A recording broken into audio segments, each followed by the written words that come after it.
faoliyatimni sog'liq saqlash sohasiga boshlaganman. 8 yildan beri ijtimoiy himoyaga muhtoj aholi qatlamiga xizmat ko'rsatish bo'yicha xodim bo'lib ishlab kelmoqdaman. Kasb tanlashimga asosiy maqsadim aholining ehtiyojmand qatlamiga yordam ko'rsatish, qandaydir qiyinchiliklarga duch kelsa ularni yengishda ko'maklashishdan iborat. Faoliyatim davomida meni qandaydir dunyoqarashlarimga ta'sir qilgan vaziyatlar juda ko'p bo'lgan. Bulardan biri 2016-yilda tug'ilgan egizakchalar nogironligi bo'lgan, tug'ma nuqson bilan tug'ilgan ular. Shunda ta'limga jalb qilish vaqtida ota-onasi maktabga o'qitmoqchi bo'lgan vaqtida maktab direktori tomonidan, o'qituvchilar tomonidan men bunga dars bera olmayman. Bu bolangni o'qiy olmaydi, kelajakda biz ta'lim berganimiz bilan bu nogiron degan diskriminatsiyalarga uchragan bola. Ota-onalar tengdoshlari bilan bir qatorda ta'lim olishini xohlab murojaat qildi. Ota-onaga biz alohida ta'limga ehtiyoji bor bolalarni inklyuziv ta'lim, maxsus ta'limlar bo'yicha tushuntirishlar berganimizdan keyin tibbiy pedagogik komissiya tomonidan xulosa o'tkazilib, xulosa orqali o'qib turgan maktabida inklyuziv sinf ochib berdik. Bu orqali bolani ta'lim sifati yaxshilandi. Ta'lim olayotgan vaqtida orqaga qolganlarni maxsus pedagog ajratilgan holda ta'lim sifati yaxshilandi. Bolalarda o'zgarish kuchli bo'ldi, ular yura boshladi. Shu paytgacha ota-onasi egizaklarni kavlari ko'tarib maktabga yetishgan, ko'tarib olib kelishgan dedi.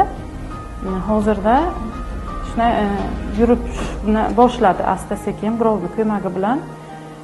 Nasib bo'lsa bolalarimiz kim bo'lasan deganimda, o'g'il bolalar milisa bo'laman, nasib bo'lsa men katta odam bo'laman deb niyat qilganda shunday ta'sirlanib ketdimda bu holatdan.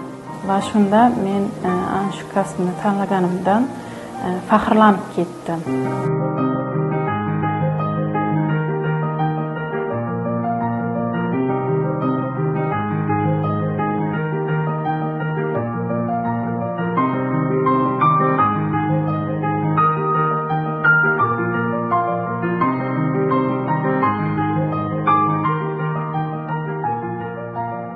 Hurmatli Prezidentimizni tashabbuslari bilan oxirgi yillar davomida ijtimoiy himoya sohasiga juda keskin o'zgarishlar bo'lib ketdi.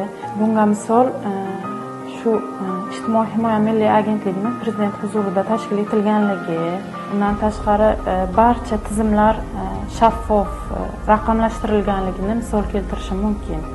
Tizim mutlaqo yangilandi. Fuqarolar buni juda yaxshi qabul qilishdi.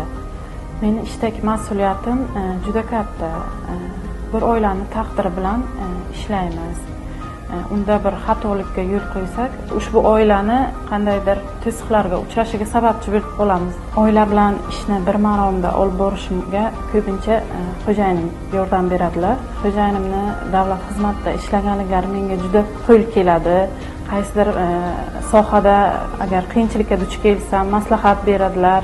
Bundan tashqari qayergadir kechik qolishim bor, ishda qayergadir ushlanib qolishim bor, yo qayergadir borib kelishim bor. Ularda bevosita yordam ko'rsatadilar.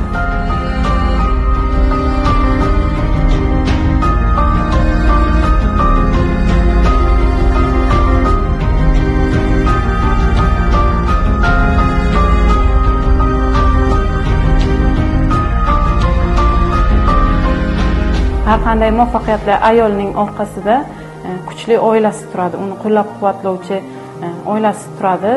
Meni ham baxtim ana shunday oilaga ega ekanligim.